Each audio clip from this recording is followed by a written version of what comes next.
The South African Local Government Association in KwaZulu-Natal debated, among others, political violence, the construction mafias and difficulties in municipalities during its gathering this week. Police reports indicate that about 54 councillors and 103 municipal officials have been gunned down since 2011. Well, for more on this conversation, we're joined by political analyst Jackie Shandu. Jackie, appreciate your time this afternoon. Now, to pick up the conversation, I'm going to read an excerpt which says that the chairperson of the South African Local Government Association in KwaZulu-Natal says talks of ending political violence in the province appear to be more of a public relations stunt, as little action has been taken so far to implement the recommendations of the Moerane Commission. Now, let's use that as a starting point. Your thoughts? Well, I think those remarks by the chairman of SALGA are not far-fetched. They're not too far from the truth, especially looking at the continuing scourge of politically motivated killings, whether in the form of officials, in the form of ward councillors. This year alone, a province like KwaZulu-Natal has seen a vast number of such killings in a very gruesome manner, in some instances including family members such as spouses and children, some councillors being shot execution style whilst dropping minor children at school. So with that environment and that reality continuing somewhat unabated, I don't think that it looks like this scourge, deadly scourge, is receiving the kind of attention, urgency and priority that it merits. So I think that there must be pressure, and those remarks by the chairperson of the South African Local Government Association, I suppose, are a beginning in that process where other sectors of society need to come in and say, it cannot be business as usual, whilst the gains of democracy, so hard fought for the people to be able to express freely and openly their political views and choices, is now being squandered by what seems like a sort of a mafioso that is existing. Well, Jackie, to try and let's talk about the recommendations by the Moerane Commission. What are those recommendations that the ZALGA chairperson says have not been implemented? Well, one that stands out for me is the professionalization of the civil service and the political space, where it is recommended that there has to be some academic criteria or requirements by law for any individual to be eligible to be elected into political office. Of course, the logic is that with education, there is an increase in reasoning capacity.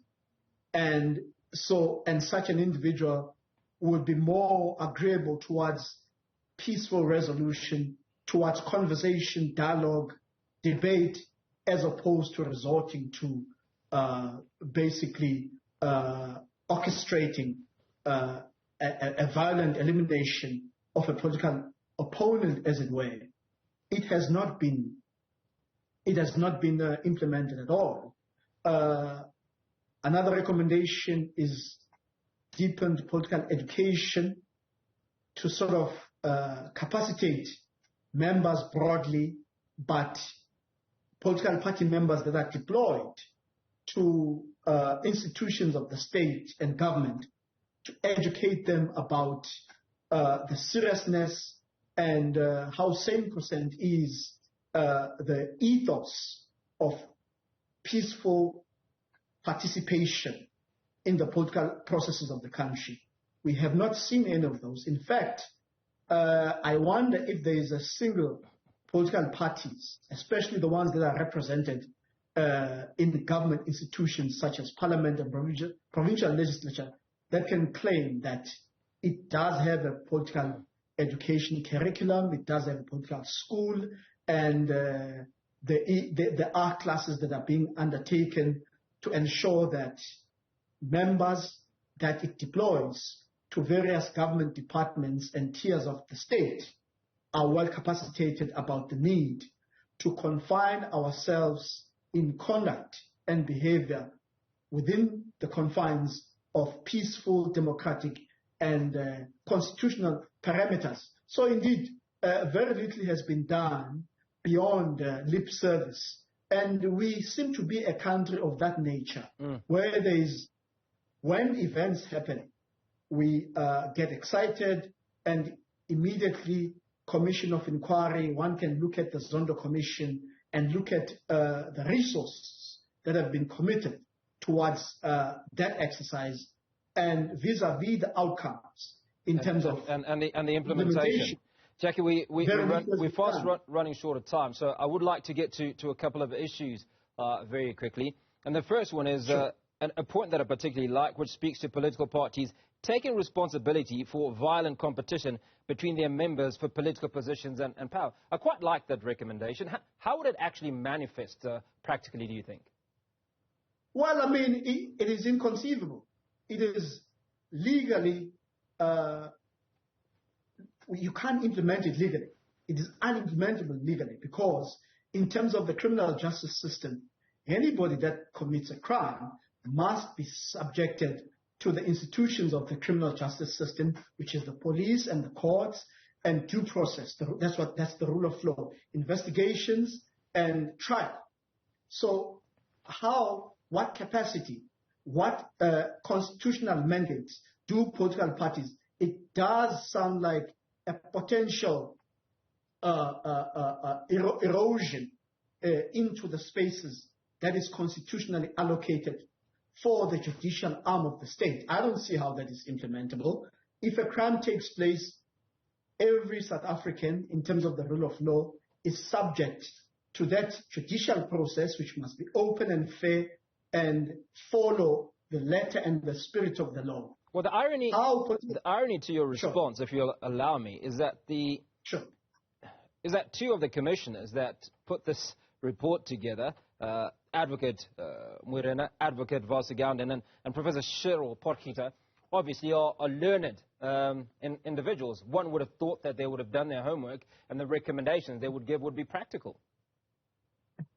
Well, I mean, things are not always what they seem, and sometimes we conflate being certificated with being smart and actually learned. And I can give you a wide variety of examples where certifications fall short as a marker or a measure, the yardstick of intellect. But like I said, there's no way that you can encroach into the space that the Constitution ring fences for the judicial arm of the state, in particular when it comes to such controversial issues, so many emotions and events that are so significant and grave, such as death. That cannot be something that can also somewhat be delegated to political parties, which many of them, in many ways, sometimes even fail to hold peaceful electoral conferences where police have to be sent in to separate their own members. How would you expect those kinds of people to be somewhat now be active participants in the legalities of what needs to happen if a death or an attempted murder has occurred or political motivated killing? There's got to be strict separation of powers in terms of the nature of the Constitution thus far, where anything that alludes to crime, anything that has to do with criminal conduct is left to that arm of the state with the properly qualified personnel to deal with those issues in terms of investigation, in terms of trial, conviction and sentencing, and making sure that justice is served far away from the emotions, the fickleness, and the passions of laymen, as it were. I'm going to give you 60 seconds, and I hope you can answer in 60 seconds, because that's all we have. Police Minister Bekele mentioned that a law enforcement task team has been investigating cases of political killings since July 2018, which is about 5 years ago. What progress has been made in addressing these cases, and what some of the challenges you think have been encountered in the investigations? Well, I mean, it's the same challenges. It's the same criticism we level. For example, when it suits us, we become very much alive to the scourge of gender-based violence. And if you follow that space, one of the grave challenges or criticisms of the judicial system is the snail's pace at which the arm of justice moves to a point where many of the victims do not get the justice that they deserve. And if it happens long after, time has passed and society has even moved on. So similarly, here, July 2018, the minister speaks about investigations involving 321 dockets.